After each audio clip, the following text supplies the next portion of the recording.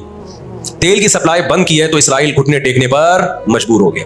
फिर अमेरिका बहादुर बीच में आए, एक बड़े बुजुर्ग का किरदार अदा करते हुए कि देखो लड़ाई भड़ाई माफ करो, अल्लाह का घर साफ करो, बैठ के मुज़ाकरात की मेज पे आ जाओ।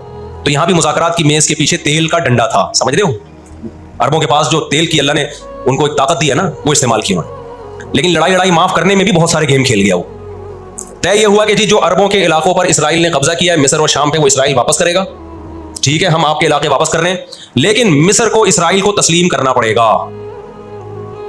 ये बहुत बड़ी मिस्टेक हुई। किससे? बोलो, मिस्र से। वो इस पे आमादा हो गए, चलो हमारे इलाके तो हमें वापस मिल रहे हैं। गजा से भी मिस्र ने फौजें हटा ली, गजा का इलाका भी इसराइल के हवाले कर दिया। मिस्र को ये लगा कि मरता क्या ना करता। मिस्र ने जब ये इलाके वापस किए और इसराइल को तस्लीम किया, तो बहुत सारे अरब कंट्रीज मिस्र के खिलाफ हो गए और अरब इत्तेहाद से मिस्र को निकाल दिया। वो जो बाद में दाखिल भी कर लिया, फिर 1989 में दोबारा दाखिल कर लिया।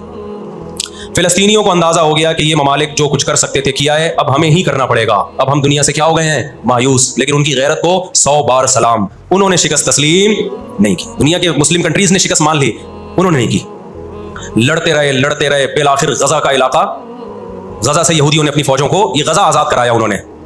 कोई उनके साथ नहीं था, अकेले लड़ रहे थे। 2006 में गजा में इलेक्शन हुए और हमास भारी अक्सरियत से जीतती है।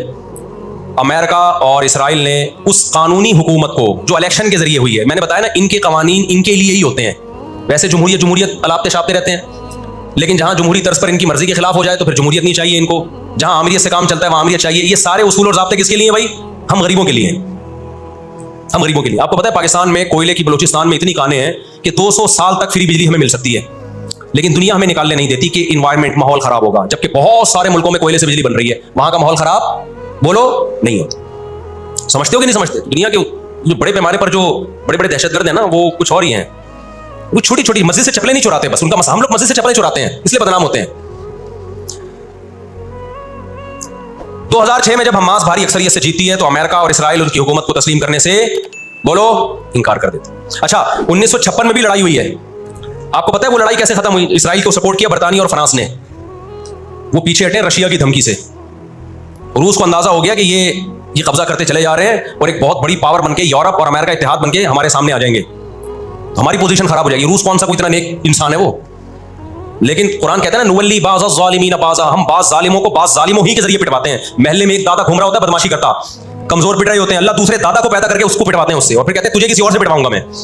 रूस ने कौन सा अच्छे अफगानिस्तान में जो बर्बरियत की उसने, किस कानून के तहत अफगानिस्तान में घुसा था, वहां भी अफगानी उसके खिलाफ खड़े हुए और मार मार के भगाया उसको। फिर जो आपके 40-42 मुल्क अभी अफगान तालिबान के साथ लड़के गए हैं, वो किस कानून के तहत आए थे भाई?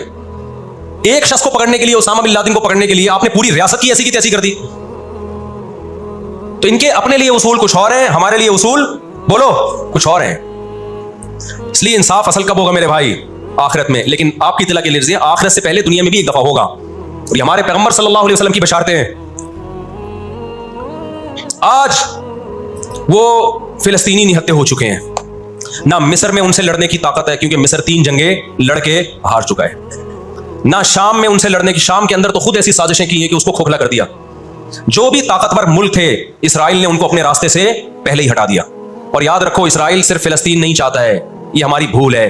इसराइल ग्रेट इसराइल का कायल है, जिसमें बहुत बड़ा खिता है जिस पे वो कब्जा करना चाहता है। ये यहां रुकेगा नहीं। अगर आज हम गजा को इसराइल के हवाले कर दें कि चलो दुनिया में अमन आ जाएगा, एक हुकूमत इनको दे दी जाए, चंद लोगों को कंट्रोल, हथियार डलवा के इनको कंट्रोल दे दिया जाए, तो ये आपकी भूल है। कुरान कह रहा है वयसाउना फिल अर्दी फसादा, इनकी फितरत में है कि ये जमीन में हमेशा फसाद मिचाते रहेंगे। जो बात हिटलर ने कही थी वो कुरान 1400 साल पहले कह चुका था। हिटलर ने कुरान में देख के नहीं कही है, हिटलर ने तो मुशाहिदा करके कही थी ये बात। ना मिस्र में लड़ने की ताकत, 3 जंगें हार चुका है, ना लबनान में लड़ने की ताकत, ना उर्दून में लड़ने की ताकत, ना शाम में लड़ने की ताकत। सऊदी अरब और इसराइल के हालात अच्छे होने जा रहे थे, यह वाकया हुआ, सऊदी अरब ने अल्हम्दुलिल्लाह यू टर्न ले लिया। एक अच्छा इक़दाम है सऊदी अरब का, वरना तो यह मसला दब गया था। सऊदी अरब पीछे हट गया, उर्दून पीछे हट गया, बहुत सारे इस्लामी मुल्क जो जा रहे थे कम से कम इस वाकये के नतीजे में पीछे हटे हैं, वो एक स्टेप पीछे की तरफ आए हैं, और अब इतनी जल्दी आगे जा नहीं सकते। इनकी अपनी आवाम नहीं छोड़ेगी इनको। अगर ये आगे की तरफ गए, यहूदियों से इन्होंने दोस्ती लगाने की, इसराइल से दोस्ती लगाने की कोशिश की। मैं बार बार कहता हूं, जब मैं यहूदी का लफ्ज़ इस्तेमाल करता हूं तो उससे सहयूनी और इसराइली मुराद होते हैं, जो इसराइल को सपोर्ट कर रहे हैं। सारे यहूदी इसमें दाखिल नहीं है। आज भी बहुत सारे यहूदी वहां फिलिस्तीनियों को सपोर्ट कर रहे हैं, दुनिया में मुजाहरे हो रहे हैं फिलिस्तीनियों के हक में। नबी सल्लल्लाहु अलैहि वसल्लम ने फरमाया तुम्हारी यहूद से लड़ाई होगी, जिहाद होगा। यहां तक कि कोई यहूदी अगर पत्थर के पीछे छुपेगा तो पत्थर कहेगा कि है मुसलमान, ये यहूदी है, इसको कत्ल कर दे, ये मेरे पीछे छुपा हुआ है। हर दरख्त भी गवाही देगा, हर पत्थर भी गवाही देगा, इल्लल गरक़त, सिवाय गरक़त दरख्त के। यहूदियों को कोई मुक़द्दस दरख्त है जो इसराइल में बहुत ज़्यादा लगाते भी हैं ये लोग। नबी सल्लल्लाहु अलैहि वसल्लम ने जब ये बात इरशाद फरमाई तो उस वक्त मुसलमानों की यहूदियों से ऐसी किसी लड़ाई का तसव्वुर भी नहीं था। एक पेशगोई थी जो किसी के ख्वाब ख्याल में भी नहीं था कि सदियों बाद जाके ऐसा हो सकता है। इससे भी पता चलता है कि हमारे नबी सल्लल्लाहु अलैहि वसल्लम की जो पेशगोइयाँ हैं, अगर वो पूरी नहीं हुई तो आप टाइम का इंतजार करें, एक वक्त पूरी हो जाएंगी। 1300 साल तक मुसलमानों को इस हदीस का मतलब समझ में नहीं आया। अमली दुनिया में ईमान तो था सबका कि अल्लाह के नबी ने जो फरमाया बरहक है, क्योंकि यहूदियों से मैंने बताया ना लड़ाई हुई नहीं है। जब मदीना से और जज़ीरा अरब से इनको निकाला गया, ये दुनिया के मुख्तलिफ मुल्कों में जाके आबाद हो गए। उसके बाद ये हमेशा या तो ईसाइयों के ज़ेरे साया रहे हैं या मुसलमानों के ज़ेरे साया रहे। इनकी लड़ाई अगर हुई ईसाइयों से हुई है, मुसलमानों से इनका कभी टाकरा नहीं हुआ। लेकिन पैगम्बर सल्लल्लाहु अलैहि वसल्लम ने क्या फरमाया सहाबा से, तुक़ातिलूना, तुम लड़ोगे, तुमसे मुराद ये उम्मत लड़ेगी। एक वक्त आने वाला है और ऐसी लड़ाई होगी कि हत्ता यख्तबी अहदुकुम वरा अल हजर, के पत्थर और दरख्त भी यहूदी का साथ देना छोड़ देंगे।